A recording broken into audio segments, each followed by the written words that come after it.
அனைவருக்கு வணக்கம். நீ நான் காதல் டுடே எபிசோட். இந்த இடத்துல அபி வந்து ரொம்பவே சந்தோஷப்படுறாங்க. ஏன்னா அவங்களுடைய அக்கா வந்து கர்ப்பமாக இருக்காங்கன்னு சொல்லி சுந்தரியை ரொம்பவே வெறுப்பேற்றிட்டு இருக்காங்க இல்லையா. அதுக்கப்புறமா இந்த இடத்துல கை தவறி பிளேட் போட்டுருவாங்க. எல்லாம் வராங்க.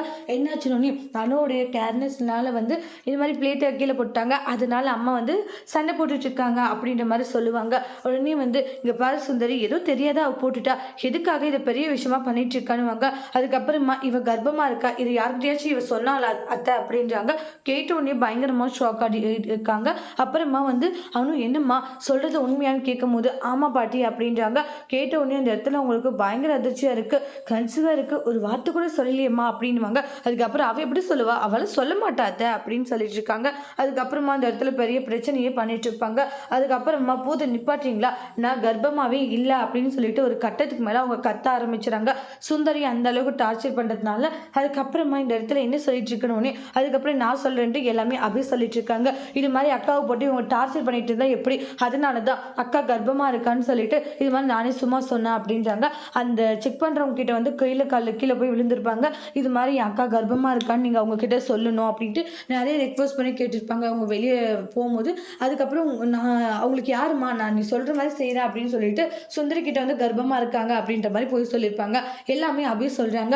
இது மாதிரி குட்டி பாஸும் அக்காவும் சந்தோஷமா வாழக்கூடாதுன்ட்டு சின்ன அத்தை நினைக்கிறாங்க.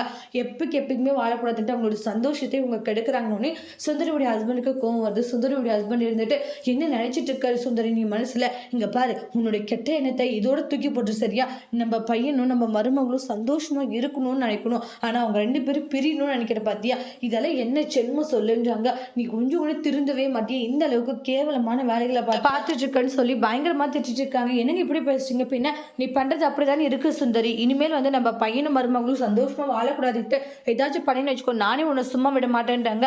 இந்த அளவுக்கு கேவலமான எண்ணம் வச்சுட்டு இருக்கியா, அவங்க ரெண்டு பேரும் சந்தோஷமா வாழணும்னு வேணும், ஆனா அவங்க ரெண்டு பேரும் சந்தோஷமா வாழக்கூடாது, இந்த அளவுக்கு வந்து இப்படியெல்லாம் இருக்காதுன்னு சொல்லி பயங்கரமா சண்டை போட்டுட்டு இருக்காங்க.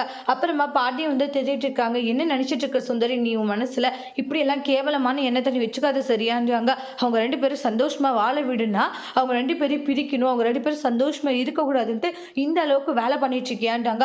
ஒழுங்கா எப்படி இருக்குமோ அப்படின்னு சொல்லிட்டு பயங்கர மேல சுந்தரி திட்டுவாங்க. சுந்தரியை பார்த்து ரொம்ப நக்கலா அபி சிரிச்சுட்டு போறாங்க.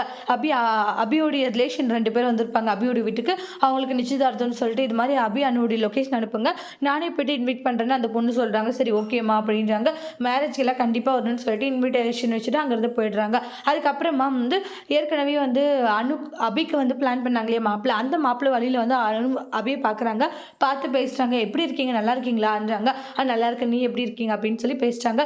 இங்க அபிங்கன்னு சொல்லிட்டு அங்கிருந்து கிளம்பி போறாங்க அஞ்சலியும். அதோட இந்த எபிசோட் முடிச்சிருக்காங்க. தேங்க்யூ.